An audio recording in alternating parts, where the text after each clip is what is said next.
Que feriez-vous si un inconnu vous offrait tout ce dont vous avez toujours rêvé?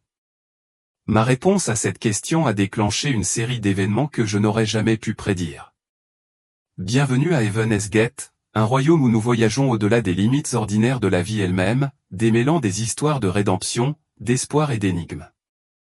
Si vous ne l'avez pas déjà fait, je vous invite à vous abonner maintenant ou ce pourrait être la seule chance que nous partagions cet espace ensemble.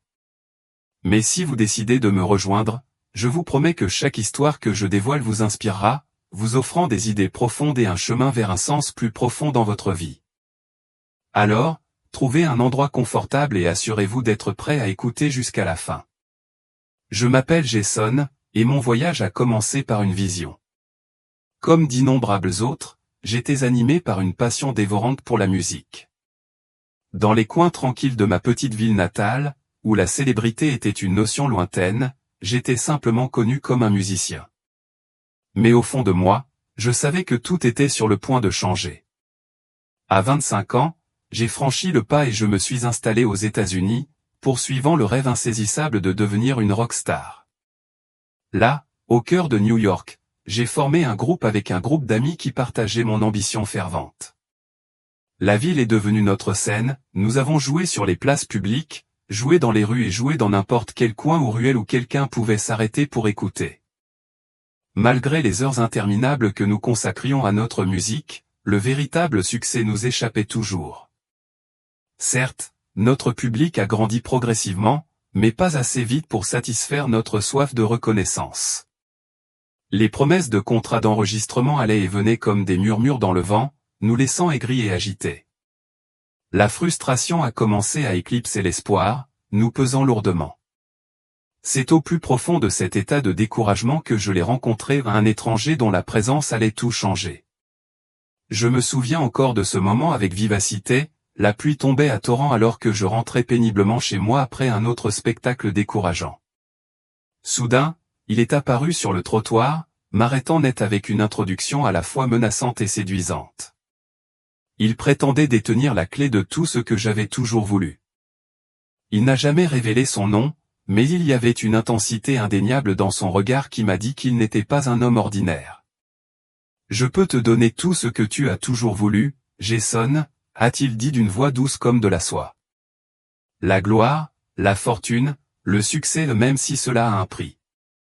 À ce moment-là, ces mots semblaient être la réponse à toutes mes frustrations et à tous mes rêves. Sans réfléchir, j'ai accepté, entrant involontairement dans un monde obscur dont je n'avais pas encore compris le véritable coût. À partir de cette nuit fatidique, l'homme a commencé à m'inviter à des réunions exclusives.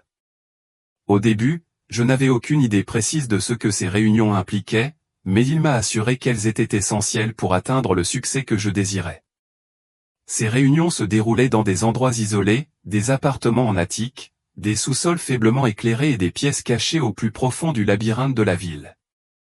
Il y avait toujours une atmosphère de secret inquiétante, une tension qui électrisait les espaces que nous occupions.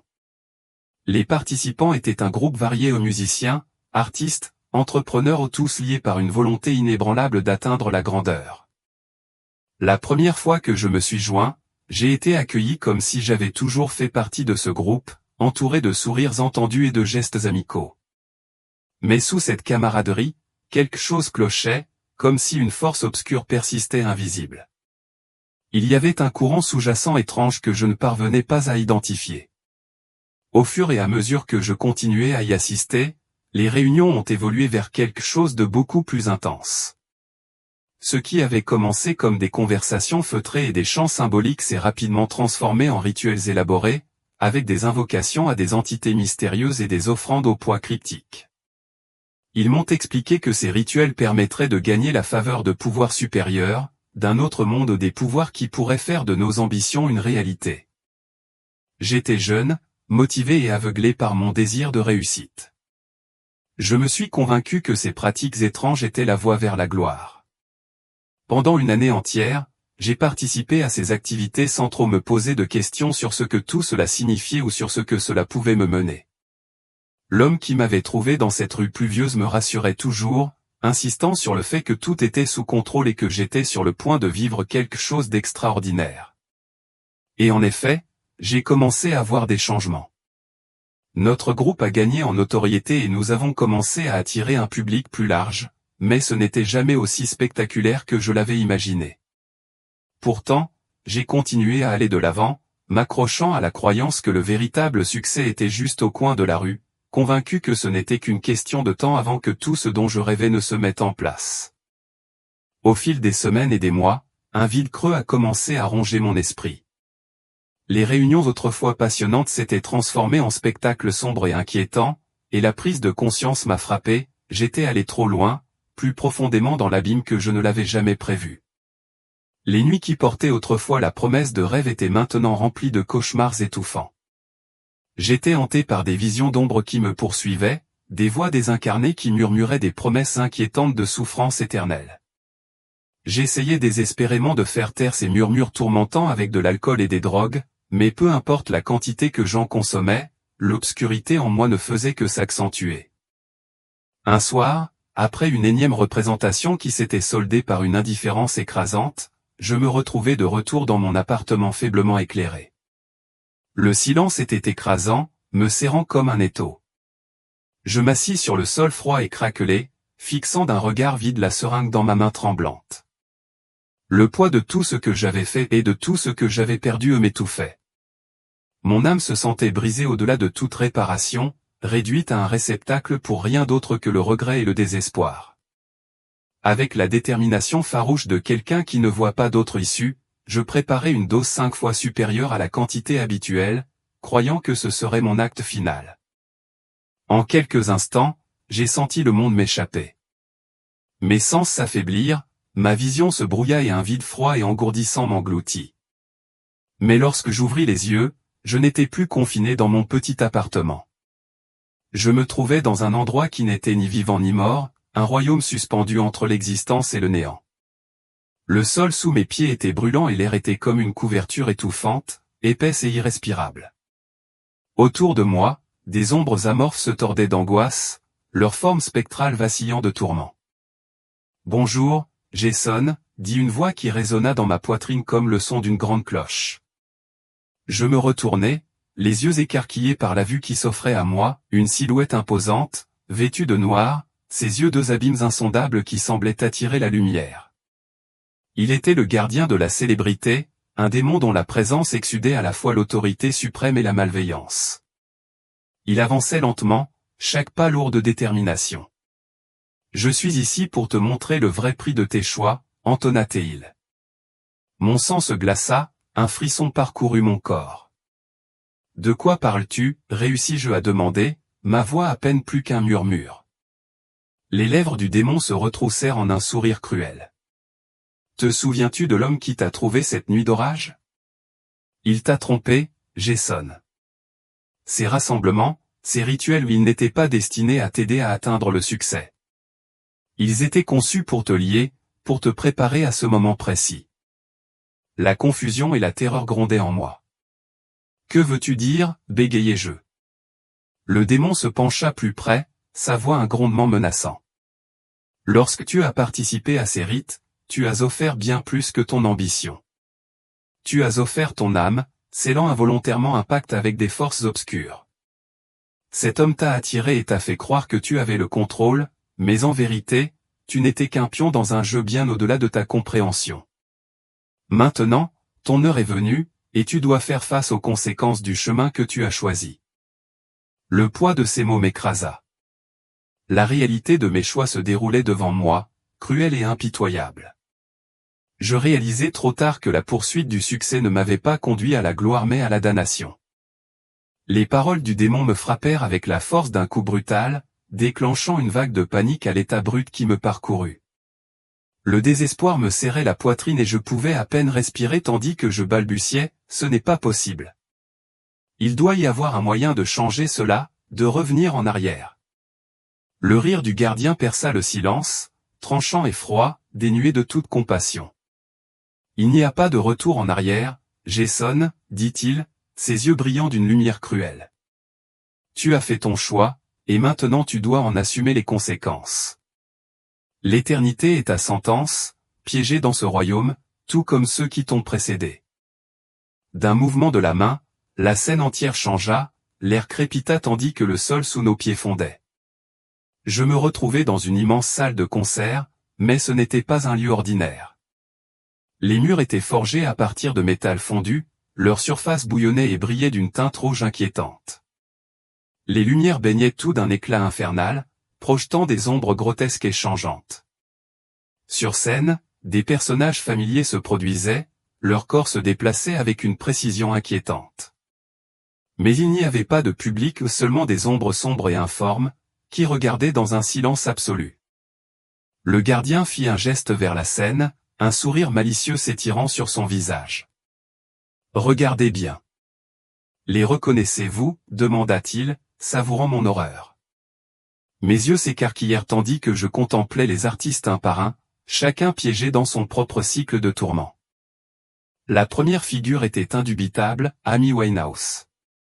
Sa présence autrefois vibrante était désormais réduite à une vision horrible.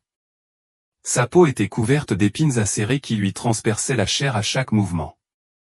Chaque fois qu'elle ouvrait la bouche pour chanter, les épines se tordaient plus profondément, transformant sa voix en un gémissement rauque et agonisant. Le son puissant et émouvant qui émut autrefois des millions de personnes avait disparu, à sa place, un cri étouffant qui parlait d'une souffrance sans fin. À côté d'elle se tenait Michael Jackson, enfermé dans une danse grotesque et implacable. Chaque pas qu'il faisait provoquait la formation de nouvelles cloques sur son corps, la peau se déchirant et suintant, laissant des blessures à vif et purulentes. Ses yeux, bien que figés dans une expression forcée de performance, ne reflétaient rien d'autre que le tourment. Il se déplaçait comme une marionnette, pris dans une routine sans fin qui lui volait volonté et répit. Je me suis retourné pour voir Jimi Hendrix, ses mains enveloppées de flammes implacables qui engloutissaient ses doigts pendant qu'il jouait. Le feu crépitait et flambait, brûlant sa peau mais ne le consumant jamais complètement. Il jouait de la guitare avec une expression de douleur si vive que chaque note portait un cri, un appel désespéré qui résonnait dans l'obscurité sans limite. Sa musique, autrefois son échappatoire et l'expression de son génie, était devenue son affliction éternelle. Enfin, j'ai vu Janis Joplin. Son corps était en décomposition, suppurant de plaies qui suintaient et ne guérissaient jamais. Elle était enfermée dans une bataille contre la douleur qui tordait ses traits chaque fois qu'elle essayait de chanter. Sa voix, rauque et brisée, se brisait en cris d'agonie, mais elle était forcée de continuer, contrainte de performer dans une boucle sans fin de tourments. La réalisation s'est installée sur moi comme un linceul étouffant. Ces légendes, qui avaient été autrefois des géants de leur art, n'étaient désormais plus que des ombres d'elles-mêmes, forcées de revivre leur passion comme des instruments de torture. Le gardien m'observait attentivement, une satisfaction cruelle dans les yeux. « C'est le destin que tu as choisi », a-t-il dit. « Tu as cru aux promesses, tu as désiré être sous les feux des projecteurs, et maintenant, comme eux, tu es voué à un destin où ce qui a défini ta vie définira à jamais ta souffrance. » Ces artistes, ricana le gardien, sa voix lourde d'amusement sombre, ont eu droit à tout ce qu'ils désiraient dans la vie, mais ils ont ignoré le prix ultime. Maintenant, ils sont condamnés à se produire pour l'éternité, à endurer des tourments indescriptibles, et toi, Jason, tu es destiné à rejoindre leur rang. Une vague de panique m'envahit, froide et suffocante. Je sentais les chaînes du destin se resserrer autour de moi, m'attirant vers l'abîme, mais au fond de moi, une lueur de défi s'enflamma. « Non » murmurai-je, le son s'échappant à peine de ma gorge sèche. « Ça ne peut pas finir comme ça. » Le désespoir me griffait, faisant accélérer mon souffle tandis que les images grotesques des artistes souffrant brûlaient dans mon esprit. Pour la première fois, j'ai vraiment compris la profondeur de mes erreurs et l'aveuglement que l'ambition m'avait jeté. Je ne pouvais pas accepter que tel soit mon destin ou devenir l'une d'elles, prisonnière éternelle de mes propres désirs. Mes genoux ont cédé et je me suis effondré sur le sol, le poids du regret pesant sur moi.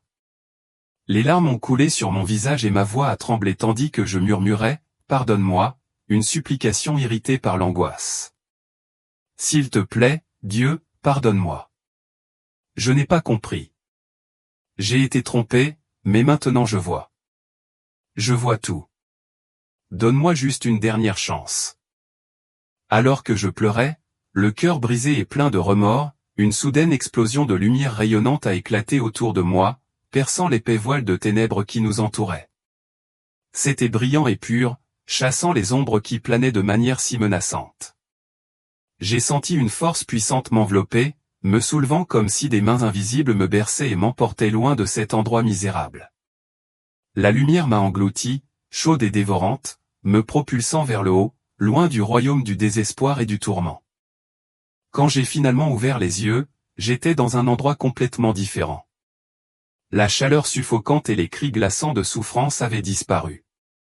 À leur place se trouvait une étendue de lumière, chaude et douce, emplissant l'espace d'un sentiment de paix, différent de tout ce que j'avais connu jusque-là. L'air était pur, parfumé et apaisant pour l'âme. Devant moi se tenait une silhouette impressionnante, radieuse et majestueuse, un ange dont les ailes dorées scintillaient d'une lumière éthérée et dont le visage était à la fois tranquille et débordant d'amour. « Jason », dit l'ange, sa voix résonnante et bienveillante, imprégnée d'un pouvoir surnaturel, « ton remords sincère a été vu, et pour cela, une autre chance t'a été donnée. » Ces mots m'enveloppèrent d'espoir, une sensation inconnue mais bienvenue. Mais avec cet espoir venait le poids de la compréhension et un profond sentiment de responsabilité pour la seconde chance qui m'avait été accordée. Cette fois, je ne la prendrai pas pour acquise. « Que dois-je faire ?» demandai-je, ma voix tremblante alors que j'essayais de saisir le chemin de la rédemption. Le regard de l'ange, doux et rempli d'une sagesse tacite, rencontra le mien. Ses yeux débordaient de compassion, mais portaient un poids qui laissait entrevoir la gravité de ce qui allait arriver. Avant de pouvoir retourner dans le monde des vivants, il y a quelque chose que tu dois pleinement comprendre, dit-il doucement. D'un geste gracieux, l'ange leva la main et une série d'images vives et émouvantes se déroulèrent devant moi, comme si je regardais un film relatant les moments clés de ma vie. Regarde bien, dit l'ange d'une voix grave et résonnante. Ce sont les choix que tu as faits qui t'ont détourné du chemin de ton véritable épanouissement. J'ai vu ma version plus jeune apparaître à l'écran, pleine d'enthousiasme sans borne et d'une véritable passion pour la musique. J'étais entouré d'amis qui me soutenaient de tout cœur, partageant rires et rêves. Mais au fil des scènes, un changement est devenu apparent. J'ai vu le moment où mon ambition a commencé à éclipser tout le reste. Je me suis vu repousser ceux qui croyaient en moi, ceux qui m'ont soutenu dans les bons comme dans les mauvais moments, tout cela pour la poursuite incessante de la célébrité. À maintes reprises, la voix de l'ange coupa les images, tu as choisi ton ambition plutôt que ceux qui t'aimaient. Tu as sacrifié des relations, trahi la confiance et pris des décisions qui n'ont nourri que ton ego. Les scènes se sont succédées, affichant des visages que je reconnaissais, amis, famille, mentors chacun reflétant la douleur de la trahison ou la douleur sourde de l'abandon. J'ai vu comment je me suis éloigné de tous ceux qui ne servaient pas mes objectifs, comment j'ai rejeté les mains secourables, craignant qu'ils ne gênent mon ascension. Chaque moment d'égoïsme a été mis à nu. Les moments où j'ai ignoré la voix silencieuse de la conscience et emprunté le chemin le plus facile et le plus égoïste se sont déroulés avec une clarté austère et sans filtre. Ton âme ne s'est pas perdue en une seule nuit, a dit l'ange, sa voix teintée de tristesse. Cela s'est produit progressivement, chaque fois que tu t'es placé au-dessus de l'amour, de la vérité et de l'intégrité. Chaque choix égoïste t'a aveuglé davantage, te conduisant plus profondément dans l'obscurité. Le poids de la vérité pesait sur moi, chaque souvenir tranchant comme une lame. J'ai vu chaque visage gravé de déception, chaque moment de connexion authentique que j'avais mis de côté et chaque occasion perdue de choisir la compassion et l'humilité. La prise de conscience des dégâts cumulés était insupportable, une douleur qui s'installait au plus profond de ma poitrine. Les larmes me montèrent aux yeux, brouillant les images qui continuaient à défiler. Je tombais à genoux, le remords m'écrasant. Je ne savais pas, dis-je, la voix tremblante, étouffée par les sanglots. Je ne me rendais pas compte à quel point je me faisais du mal à moi-même et aux autres. Je ne voyais pas à quel point j'étais tombé bas, à quel point mes choix m'avaient rendu aveugle. L'expression de l'ange s'adoucit encore tandis qu'il me regardait, la pièce emplie de la chaleur de sa présence. Bien que la tristesse de ce que j'avais vu pesait lourdement sur moi, il y avait une lueur d'espoir dans l'air. J'étais venu voir la vérité, et je savais que la compréhension était la première étape vers la rédemption. L'ange s'approcha avec une grâce douce et me souleva avec précaution, ses yeux remplis d'un mélange de gentillesse et de solennité. Jason, dit-il doucement, le vrai repentir n'est que le début de ton voyage vers la rédemption. Mais il y a une leçon cruciale que tu dois accepter. Le véritable succès ne se trouve pas dans la célébrité, la richesse ou la renommée mondiale. Il réside plutôt dans une vie enrichie d'amour, d'intégrité inébranlable et de service désintéressé aux autres. C'est le chemin qui mène au véritable bonheur et à un esprit paisible. Ces paroles résonnèrent profondément en moi, résonnant dans tout mon être comme si elles étaient des échos qui ondulaient dans mon âme. À ce moment profond, je réalisai que tout ce que j'avais autrefois poursuivi si désespérément n'était rien d'autre qu'un mirage, une illusion passagère. Le véritable accomplissement, je le comprenais maintenant, résidait dans les liens que nous tissons, les personnes que nous chérissons et les bonnes actions que nous semons dans le monde qui nous entoure. La voix de l'ange continua, constante et réconfortante, insufflant à la fois espoir et clarté. Le chemin qui nous attend sera semé d'embûches, prévint-il, mais maintenant tu te trouves à la croisée des chemins. On t'a donné le don du choix. Tu peux retourner dans le royaume des vivants, armé de la sagesse que tu as acquise, prêt à recommencer. Ou tu peux rester ici, accablé par le regret et la souffrance. Cette seconde chance est un don de Dieu, mais tu es le seul à pouvoir décider comment l'utiliser. Je m'arrêtai, laissant la gravité de ces paroles pénétrer en moi, puis je rencontrai le regard de l'ange avec une détermination renouvelée. Je veux rentrer, ai-je déclaré, ma voix ferme et déterminée. Je veux arranger les choses. Je veux vivre les leçons que j'ai apprises et faire une différence dans la vie des autres.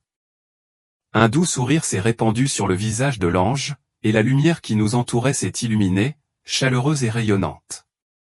Alors vas-y, Jason, a-t-il dit, sa voix empreinte de force et de tendresse. Retourne dans le monde et vis comme un homme changé. Et souviens-toi de ceci, tu ne seras jamais seul. Je serai toujours avec toi, te guidant, te protégeant et te rappelant doucement le chemin que tu es censé suivre.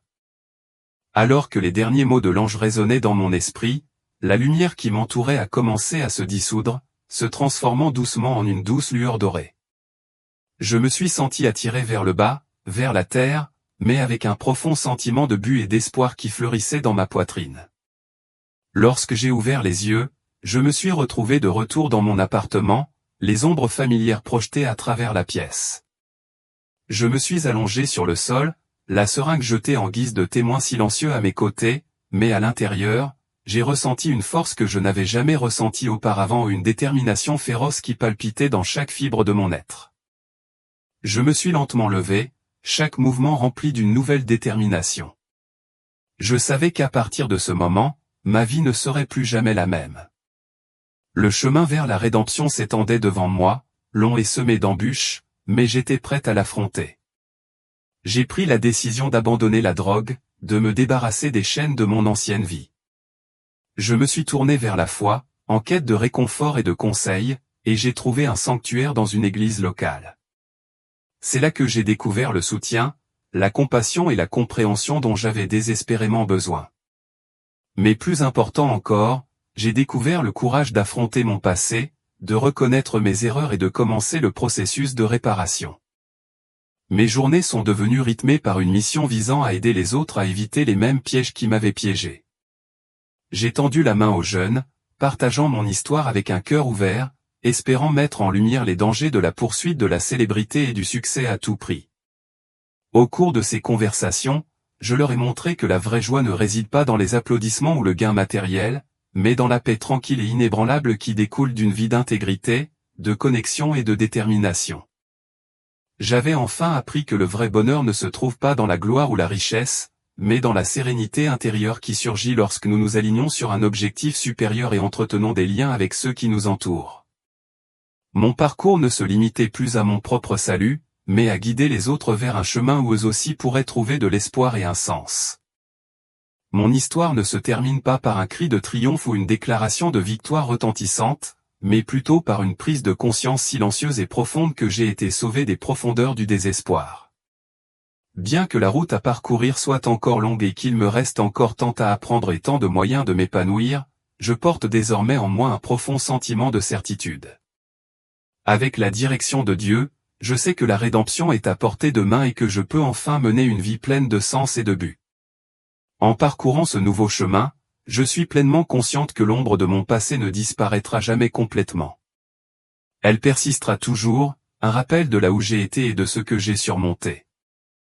Mais maintenant, j'ai la force de l'affronter de front, d'avancer avec résilience et de continuer à marcher vers la lumière. Le chemin vers la guérison n'est pas toujours clair, mais je suis convaincu qu'avec la foi, je peux le parcourir, une étape à la fois. En réfléchissant à mon parcours, je me retrouve à remettre en question les choix que j'ai faits en cours de route. Pensez-vous que j'aurais dû faire confiance à cette mystérieuse figure qui est apparue lorsque j'étais au plus bas, ou aurais-je dû chercher un autre chemin, peut-être plus conventionnel, vers le succès? Comment voyez-vous les conséquences auxquelles j'ai dû faire face, et croyez-vous que chaque désir que nous poursuivons a un prix caché? Étais-je vraiment sauvé, ou le prix était-il trop élevé? Si vous étiez à ma place, comment auriez-vous répondu à l'offre qui m'a été faite? Auriez-vous fait le même acte de foi, ou auriez-vous choisi un chemin complètement différent? L'histoire a peut-être atteint sa conclusion, mais les questions qu'elle soulève sont loin d'être terminées. Je vous invite à vous joindre à la conversation et partager vos réflexions dans les commentaires ci-dessous. Discutons de ce que nous aurions fait, de ce que nous croyons et de la façon dont nous interprétons les choix que la vie nous donne. Et avant de partir, n'oubliez pas de vous abonner à la chaîne pour pouvoir rester à l'écoute de la prochaine histoire. Que Dieu vous bénisse et merci de faire partie de ce voyage avec moi.